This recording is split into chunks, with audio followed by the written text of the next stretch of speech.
Magandang araw muli mga kalupa! Nandito po tayo ngayon sa Nagcarlan, Laguna. At yung pong nakita nyong kalsada kanina, yun po ang Kalawan Nagcarlan Road. So ito po ay along National Road.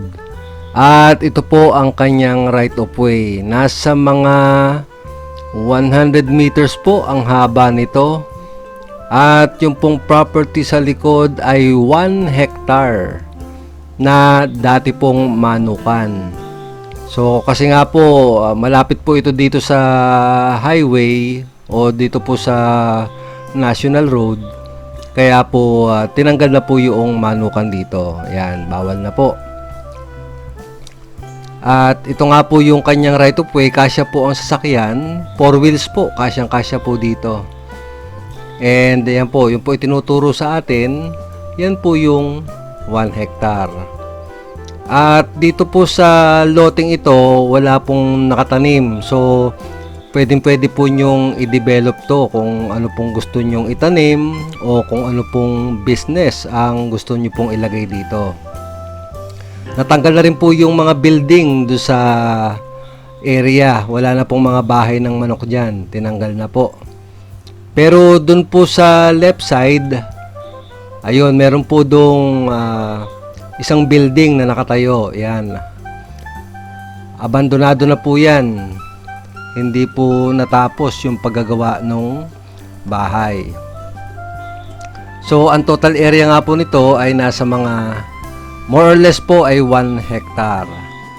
Dito po wala po kayong problema sa tubig at kuryente. Yan, kung kayo po gusto nyo magkaroon ng tubig dito, pwede pong deep well or linya. Water line galing po doon sa Nawasa.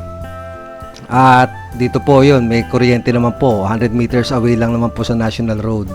So pwede po dito ang kuryente.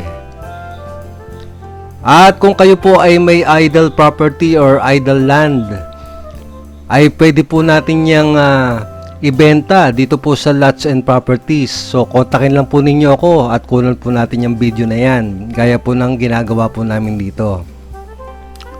At kung gusto po ninyong makita ang property ito, ay kontakin din nyo po ako sa aking Viber or WhatsApp. Yan pong naka-flash sa screen po ninyo ngayon.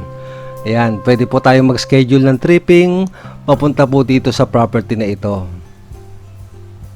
Kung nagustuhan po ninyo ang video, please hit the like button para po sa ikauunlad nitong ating channel. At kung kayo po ay naghahanap ng dream farm or dream lot, baka po dito sa Lots and Properties po ninyo matagpuan ang inyong hinahanap. Kaya please subscribe para lagi po kayong updated sa mga videos na inilalabas ko gaya nito. At nagpapasalamat po ako sa ating mga sellers at buyers na nagtiwala po dito po sa Lots and Properties channel. So si seller po nakuha po ang gusto po niyang presyo at si buyer po ay satisfied sa nabili po niyang lot or farm lot.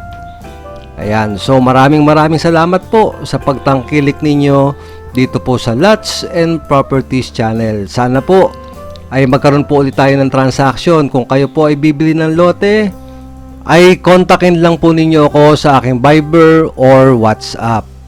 Salamat po.